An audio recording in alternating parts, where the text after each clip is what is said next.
In this lesson, we discuss setting up case management in the Sales and Marketing module in Microsoft Dynamics 365 for Operations.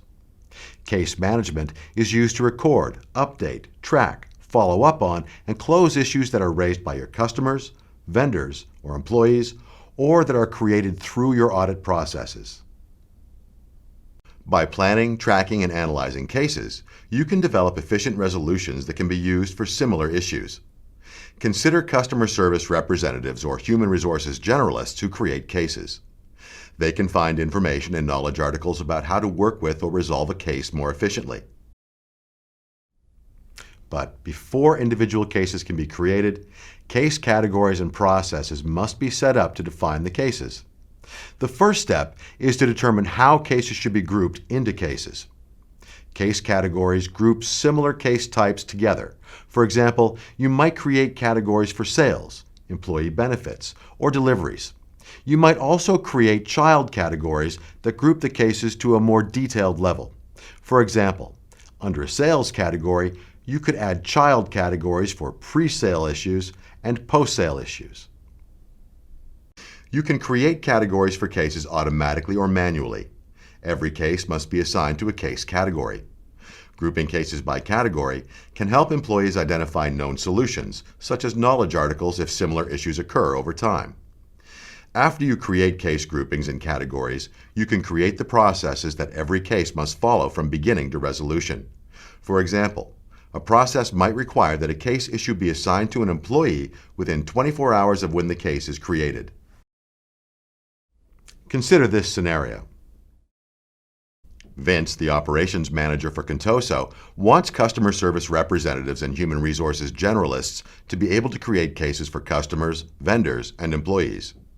Before any one of these cases can be created, Vince must set up case categories and case processes. Cassie, an internal auditor at Contoso, wants audit cases to be generated automatically when the audit policy is run against expense reports. Each audit case contains a group of audit policy violations. Cassie also wants to have the option to create audit cases manually. For these cases, she can use the categories that are created when an audit policy is run, or she can create special categories to use for cases that are manually created.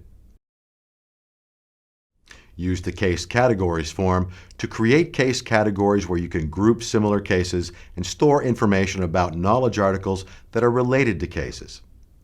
Every case must be assigned to a case category. When you create a new case category, you can group the category with similar categories. For example, you can store the new case category under General or Sales in the tree on the left side of the form. To create case categories, first navigate to Sales and Marketing. Setup, Cases, Case Categories. Next, we click New. We go ahead and enter a case category name and a short description. Now, we select a category type, when not a child case category, to signify how the category will be used. The parent category type is the default for the child case categories. Then we go to the General Fast tab and add general information about the case category. We select the email ID, the questionnaire, and any other pertinent information such as case process and service level agreement. In the Default Owner section, we select the worker and the department. We click the Activities Fast tab to add an activity that is specific to the case category. You may select an appointment, task, action, or an event. We fill in the other pertinent details for this section.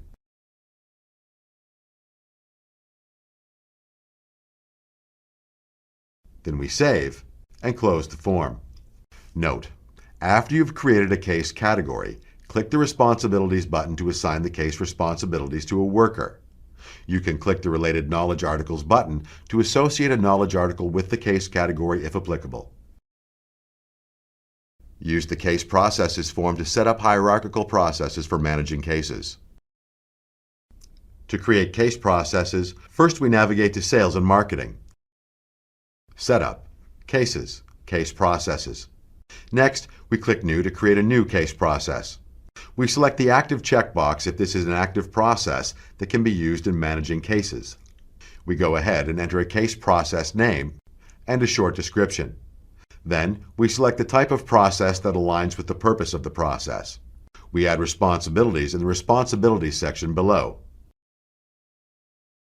Next, we click the Process button and select Details to enter the process details such as levels, actions, and tasks. We click the New button to create a new entity, always starting on level.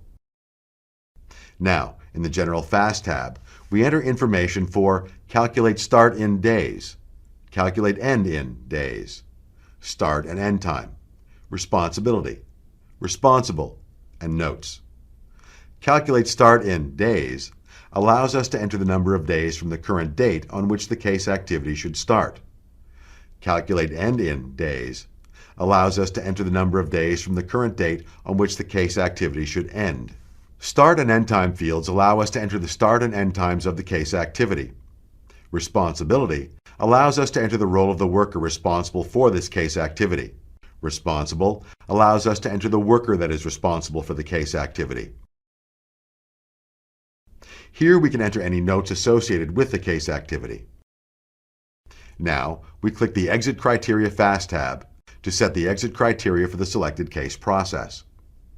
We select the Check for Required Activities checkbox to check for required activities before this case process can be closed. We can click the Process button to copy an existing case process or save the current process to a template. We could click the New or Delete Action buttons to create or delete a level or activity for the selected case process. We can also assign an activity to view details about an activity. This button is available only for the Tree tab view. To directly open the case form, we can click Inquiry, All Cases.